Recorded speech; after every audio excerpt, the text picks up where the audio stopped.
আরো কিছু নেতারা সেখানে গিয়েছিল ভোট বাড়ানোর উদ্দেশ্যে। সেই হসপিটালের একজন অসহায় নার্স হাত জোর করে হসপিটাল ত্যাগ করতে বলে তাদের। কেন নির্জন এলাকা রেখে এই ঘনবসতিপূর্ণ শহরে বিমান প্রশিক্ষণ চলছিল? কেন এই থার্ড জেনারেশনের বিমান এখনো আকাশে উঠছে?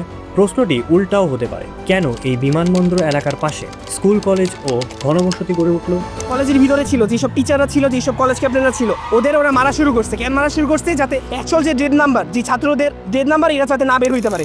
একটি যুদ্ধ বিমান, একটি স্কুল আর অগণিত শিশুর কান্না, এই তিনটি শব্দই যথেষ্ট 2025 সালের 21শে জুলাই ভয়াবহ ঘটনাকে বোঝাতে। একটি যুদ্ধ বিমান একটি স্কুলের ওপর আছড়ে পড়ল, নিহত হলো শিশুরা, আহত শতাধিক, এবং জাতি জুড়ে উঠেছে প্রশ্ন। আজ আমরা দেখব কিভাবে এই বিমান বিধ্বস্ত হলো, কেন এই F-7 বিমান এখনো ব্যবহৃত হয়। সব প্রশ্নের উত্তর দেওয়া হবে এই ভিডিওতে।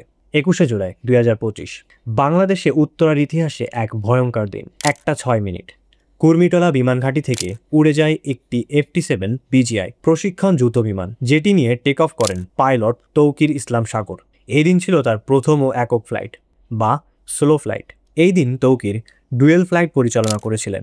এয়ারক্রাফটটি টেক অফ করার একটুখানি যাওয়ার পর সেটি রিয়াক্ট করছিল না। তারপরে 1টা 14 মিনিটে এয়ারক্রাফটটি স্টল করে। তখন এয়ারক্রাফটটি তার কন্ট্রোল হারায়। মোবাইল টাওয়ার থেকে তাকে ইজেক্ট করতে বলা হয়, কিন্তু এত লোয়ার ফ্ল্যাং হয়েছিল যে ওই সময় ইজেক্ট করা পসিবল ছিল না। তিনি চেষ্টা করেছিলেন যে অন্যভাবে কিছু করা যায় কিনা, কিন্তু দুর্ভাগ্য, ফ্লাইটটি দিয়াবাড়ির ফাঁকা স্থানে ফেলতে চেয়েছিলেন তৌকির ইসলাম।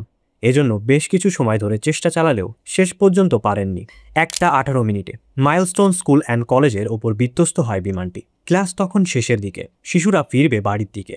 হঠাৎ এই সময় চোখের পলকে ফাইটার জেট F-7 ক্র্যাশ করল মাইলস্টোন স্কুল অ্যান্ড কলেজের হায়দার আলী ভবনের প্রধান ফটকে।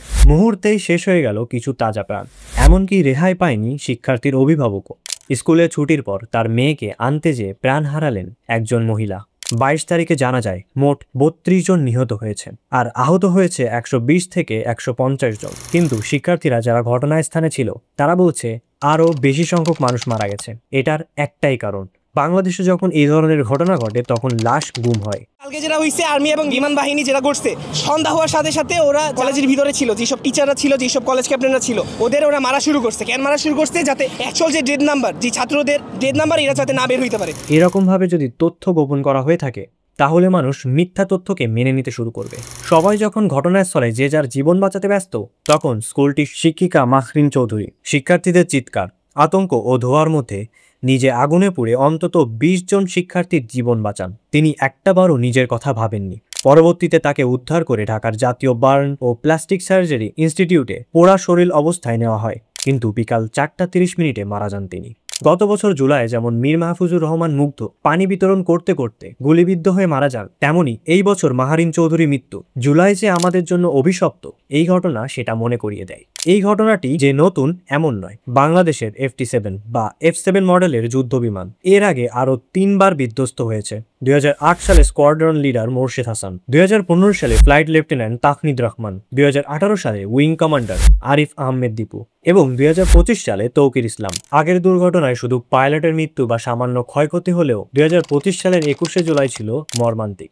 F-7 বা F-7 GBI চীনের তৈরি একটি যুদ্ধবিমান, যা মূলত সোভিয়েত ইউনিয়নের MiG-21 যুদ্ধবিমানের ওপর ভিত্তি করে তৈরি। উৎপত্তির পটভূমি চীন 1960-এর দশকে সোভিয়েত ইউনিয়ন থেকে MiG-21 এর প্রযুক্তি পায় এবং পরে নিজস্বভাবে F-7 এবং তার প্রশিক্ষণ সংরক্ষণ F-7 তৈরি করে। প্রথম ফ্লাইট F-7 এর মূল উৎপাদন শুরু হয় 1980-এর দশকের শুরুতে। F-7 GBI হলো F-7 এর একটি উন্নত সংস্করণ, যেটি বিশেষভাবে বাংলাদেশ এয়ারফোর্সের জন্য তৈরি করা হয় মান্দাতার আমলে। 1965 থেকে 2013 সাল পর্যন্ত উৎপাদন ছিল F-7 যুদ্ধ বিমানের। 2013 সালের পরে এটার উৎপাদন বন্ধ করে দেওয়া হয়, কারণ ততদিনে এভিয়েশন ইন্ডাস্ট্রিতে আরও উন্নত প্রযুক্তির যুদ্ধ বিমান যুক্ত হয়েছে। আর F-7 যুদ্ধ বিমানটি এতটাই ওল্ড, ব্যাকডেটেড ও আনইউজ যে এটার পার্টস খুঁজে পাওয়া মুশকিল। এটা এতটাই পুরনো যে 4th বা 3.5 জেনারেশনের মধ্যেও পড়ে না। এই এয়ারক্রাফট দিয়ে ব্যাটেলফিল্ড বা ট্রেনিং করানো সেফ না। F-7 বিমান উড্ডয়ন করলে তার ফিরে আসার নিশ্চয়তা নেই। এটা এমন একটা পরিস্থিতি যে জীবন্ত অবস্থায় কাফনের কাপড় পরার সমান। এখন আপনার মাথায় একটা প্রশ্ন ঘুরপাক খাবে, এত পুরনো ও দুর্ঘটনার পরেও কেন এই F সিরিজের বিমানগুলো এখনো প্রশিক্ষণের জন্য ব্যবহার করা হচ্ছে? মনে পড়ে আমি শুরুতেই আপনাদের 2টা প্রশ্ন ছুড়ে দিয়েছিলাম। প্রথম প্রশ্ন হলো, নির্জন এলাকা রেখে কেন এই ঘনবসতিপূর্ণ শহরে বিমান প্রশিক্ষণ চলছিল? প্রশ্নটি উল্টাও হতে পারে, কেন এই বিমানবন্দর এলাকার পাশে স্কুল, কলেজ ও ঘনবসতি গড়ে উঠল? এই প্রশ্নের উত্তরটি হলো পুরনো সরকারের আমলে ঘটে যাওয়া দুর্নীতি। একটা বিমানবন্দরের আশেপাশে একটাও বাড়ি থাকার কথা না, সেখানে কিভাবে স্কুল, কলেজ ও এত জনবসতি গড়ে উঠল? এখন প্রশ্ন হলো, আগে বিমানবন্দর নির্মাণ হয়েছিল নাকি স্কুল নির্মাণ হয়েছিল? ইতিহাস ঘেটে জানা যায় যে 1981 সালে বিমানবন্দরটি যাত্রা শুরু করে এবং তার 21 বছর পর মাইলস্টোন স্কুল অ্যান্ড কলেজ স্থাপিত হয় এবং তাদের কার্যক্রম শুরু হয়। এগুলো জানা সত্ত্বেও কারা এই স্কুল কলেজের স্থাপনার অনুমতি প্রদান করেছিল? এটির প্রতিষ্ঠাতাকে? এটা কি দখল করা জায়গা নাকি কেনা জায়গা? কেউ কি কখনো ভেবে দেখেছে স্কুল কলেজ নির্মাণের জন্য এই জায়গাটি আদৌ নিরাপদ কিনা? সে যাই হোক না কেন, বাংলাদেশে ক্ষমতা ও টাকা থাকলে সব সম্ভব।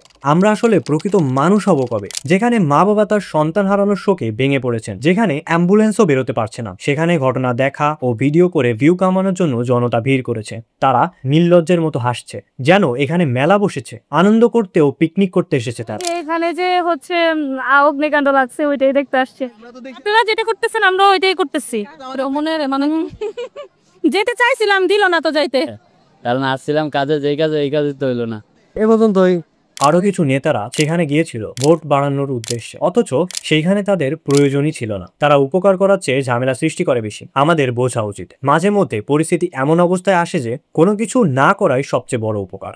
যেখানে ঘটনাস্থলে এত মানুষের উপস্থিতি, রেস্কিউ করা কষ্টসাধ্য হয়ে যাচ্ছিল এবং যেখানে হাসপাতালগুলো উৎসুক জনতার ভিড়, সঠিকভাবে রোগী নেওয়া যাচ্ছিল না, সেখানে সৃষ্টি হলো নেতা ও তাদের কর্মীদের ভিড়। এখান থেকে আমরা বুঝতে পারি তাদের প্রধান উদ্দেশ্য কি ছিল। তারা কি আসলেই শোকাহত নাকি এটি শুধুই শোডাউন? হসপিটালের প্রধান গেটে একটি রাজনীতি দলের নেতাকর্মীরা সেখানে জড়ো হয়ে রাস্তা ব্লক করে, ভেতরে ঢোকার চেষ্টা করে। সেই হসপিটালের একজন অসহায় নার্স হাত জোর করে হসপিটাল ত্যাগ করতে বলে তাদের, যেন ইজিলি রোগীরা ভেতরে প্রবেশ করতে পারে, কিন্তু তারা সে কথা শুনতে নারাজ। এখানে বোঝাই যাচ্ছে তাদের মূল উদ্দেশ্য হলো জনতার সিম্প্যাথি অর্জন করা। এদিকে সুযোগের সদ্ব্যবহার করতেও ছাড়িনি পানি বিক্রেতা ও গাড়ি চালক। 10 মিনিট দূরত্বের রাস্তায় ভাড়া চাওয়া হয় 1000 টাকা, আর 2 লিটার পানির দাম চাওয়া হয় 600 টাকা। এমনকি ঔষধ বিক্রেতাও ঔষধের দাম বৃদ্ধিতে ছাড় দেয়নি। আমরা বাঙালি কবে ভালো হব? আমরা অন্যের দুঃখকে নিজ দুঃখ হিসেবে কবে গ্রহণ করব?